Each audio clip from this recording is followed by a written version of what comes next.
देखो question number 22 important, ध्यान से सुनना सब। 8.2 क्वेश्चन नंबर 22 ध्यान से सुनेंगे, फिर बिना देखे करने की आदत डालो, नकल मार के, है ना। अपने आप देखो, कॉपी नहीं करो। बहुत आसान है, ये सिर्फ 2 मार्क का क्वेश्चन है, छोटा क्वेश्चन है, 2 या 3। आपको याद है एनएच टर्म ऑफ जीपी क्या होता था? पहले क्वेश्चन सुनो। क्वेश्चन ये है pth qth and rth term of GP. Board की तरफ, जैसे पीएच टर्म कैसे लिखेंगे? जैसे एनएच टर्म को क्या लिखते थे? एन। तो पीएच टर्म क्या लिखेंगे? एपी। इसने बोला जो पीएच टर्म है वो ए है, जो क्यूएच टर्म है वो बी है। क्यूएच टर्म कैसे लिखेंगे? ए क्यू, वो बराबर बी है, और जो आरएच टर्म है वो सी है। समझे? पीएच टर्म किसके बराबर है? ए के, क्यूएच टर्म बी के, आरएच टर्म सी के। 10th में मैं ऐसे लिखता था ना एनएच टर्म को, ए नहीं लिखता था मैं। चलो कोई टर्म को टी लिखते हैं ना, इसलिए ऐसे आसानी होती है। चलो कोई नहीं। पीएच टर्म ए के बराबर है, क्यूएच टर्म बी के बराबर है, आरएच टर्म किसके बराबर है? सी के। ठीक है। आपको याद है एनएच टर्म का क्या फॉर्मूला होता था जीपी में? ए आर एन माइनस 1, यही होता था जीपी का। एनएच टर्म का क्या formula? A R N minus 1। जो शुरू में नहीं आए थे उनको थोड़ी दिक्कत होगी। तो बेटा अभी क्या कर रहा हूं मैं ना, ए को कैपिटल से डिनोट कर रहा हूं मैं, क्योंकि ए उन्होंने ऑलरेडी क्वेश्चन में यूज कर रखा है, और आर को भी कैपिटल से डिनोट कर रहा हूं क्योंकि आर भी उन्होंने ले रखा है। समझे? जैसे एनएच टर्म को ये फॉर्मूला लगाना है, क्या लगाना है? A R N minus 1, capital A और कैपिटल आर। अगर एनएच टर्म ये है तो पीएच टर्म क्या होगा? पीएच टर्म में एन की जगह पी हो जाएगा ना। तो यही फॉर्मूला यहां लगाओ, 3 बार लगाना है ये फॉर्मूला, यहां यहां यहां लगाओ। बोलो A R N minus 1, N की जगह क्या होगा? P minus 1। इसमें लगाओ ए आर क्यू माइनस 1। समझ आ रहा है? ये एन हो गया, और इसमें लगाओ ए आर माइनस 1। बस ये इतनी सी लाइन तो सिंपल है, कोई मुश्किल नहीं है। यही फॉर्मूला 3 बार लगाए, एक बार एन की जगह पी डालना है, एक बार क्यू, एक बार आर। ठीक है। अब देखो प्रूफ क्या करना है। आपको बोला है प्रूफ करो ए की power Q minus R, B की power R minus P, C की power P minus Q is equal to 1 लाना है। ठीक है जी। क्वेश्चन तो दिखिए आपको, ये तो क्वेश्चन में ही दे रखा है, ये लाना है। अब प्रूफ में एलएचएस से आरएचएस लाएंगे आप। एलएचएस ये दोबारा लिख रहा हूं मैं, ए की power Q minus R into B की power R minus P into C की पावर पी माइनस क्यू। ठीक है। अब ये जो छोटा एबीसी है इसको हटाओ। कैसे? वो छोटा एबीसी निकाल रखा है ना, ए की वैल्यू ये है, बी की वैल्यू ये है, सी की वैल्यू ये है, यहां डाल दो।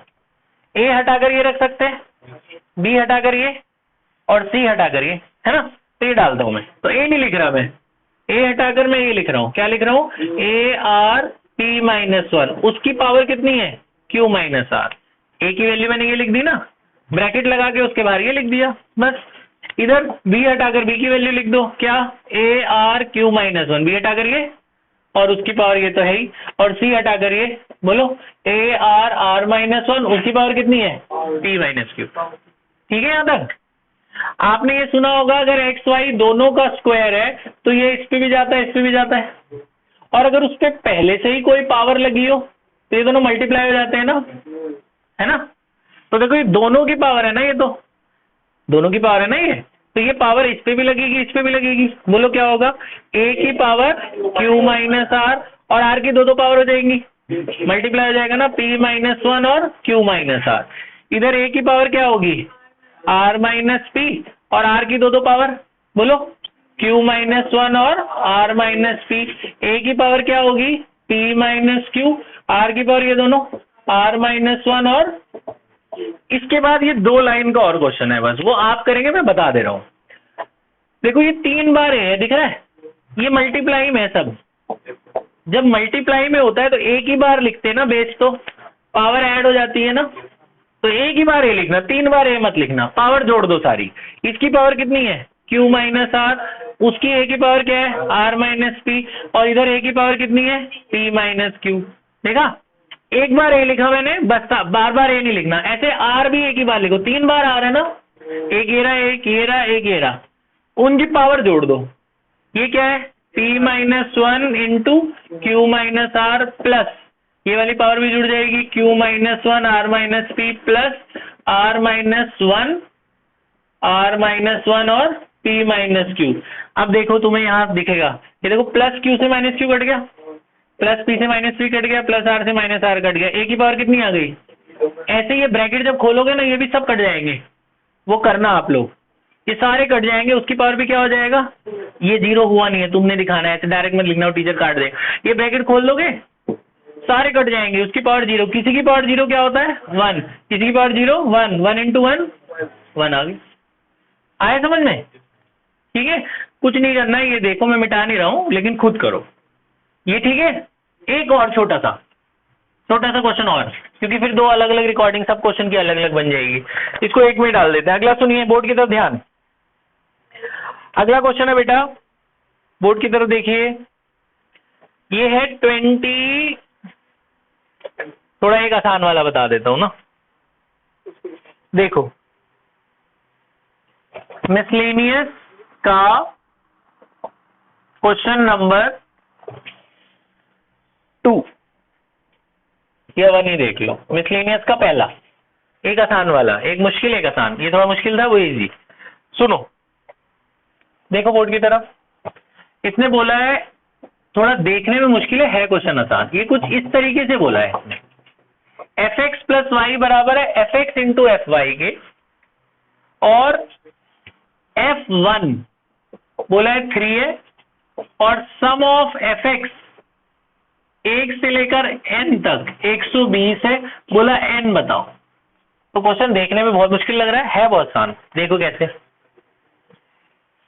पहला नंबर 3 है, फर्स्ट टर्म F1 का मतलब पहला टर्म कितना है 3। अब दूसरा क्या है, तीसरा क्या है, चौथा क्या है, वो नहीं दे रखा, वो मिल जाएगा। F2 मुझे नहीं पता, F3 मुझे नहीं पता, F2 कैसे निकलेगा। 2 को मैं ऐसे लिख सकता हूं 1 + 1, 2 को लिख सकते हैं ना 1 + 1। अब ये रूल जो दे रखा है वो लगाओ, तो रूल क्या दे रखा है क्वेश्चन में कि एफ एक्स प्लस वाई किसके बराबर है, F X into F Y. तो 2 को मैंने 1 + 1 लिखा, तो ये x हो गया, ये y हो गया, एफ एक्स प्लस वाई को F X into F Y लिख सकते हैं। तो ये x है, ये y है, इसमें डालो, तो x की वैल्यू भी 1 है और y की वैल्यू भी कितनी है 1। एफ एक्स प्लस वाई को क्या लिख सकते हैं, F X into F Y, X और वाई दोनों 1 1 है। F1 की क्या वैल्यू है 3, तो F1 3 डाल दो, ये भी F1 है वो भी 3, 3 इंटू 3 कितना हो गया 9, तो F2 कितना निकल गया 9। अब F3 भी निकल जाएगा, 3 को तोड़ सकते हैं ना 1 + 2 में, तो 1 + 2 को भी ऐसे लिख दो, कैसे लिख देंगे, F X into F Y, ये x ये y, x की वैल्यू मैंने 1 डाल दी और y की जगह मैंने क्या डाल दिया 2। F1 कितना है 3, F2 कितना है, कितना आ गया, तो ये तीसरा नंबर कितना आ गया 27। पहला नंबर कितना था 3, दूसरा नंबर कितना है 9, तीसरा नंबर कितना है, ऐसे चलता जाए, देखो जीपी बन गया। आप देखो रेशियो सेम है ना, 9/3 करें कितना आ रहा है 3, 27/9 3, डिवाइड कर करके सेम आ रहा है ना, जीपी है। और ये सम है, बस उसको कंफ्यूज करने के लिए ऐसे फॉर्म में दिया हुआ है, ये सम मतलब SN दिया हुआ है बेटा, ये समेशन का साइन होता है ना, मतलब सम दिया हुआ है, तो सम का फॉर्मूला लगा दो। क्या फॉर्मूला है, ARn-1/r-1 कितना है 120। इसमें a और r तो पता ही है, फर्स्ट टर्म कितना है, तो फर्स्ट टर्म की जगह 3 डाल दो, रेशियो कितना है 3, वहां भी 3 डाल दो, नीचे भी 3 रख दो, तो n निकालना निकल नहीं जाएगा, दिख रहा है ये उनको।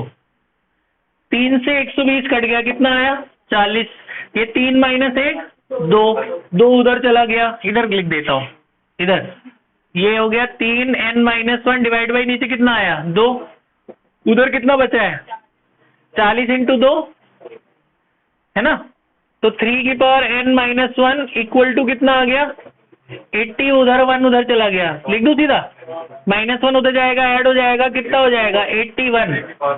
81 3 की कितनी पावर होती है, तो n बराबर, आए समझ में, आसान है, ये आसान है, पहला वाला थोड़ा है, दोनों अपने आप करो बिना देखे, पॉज कर दे बेटा।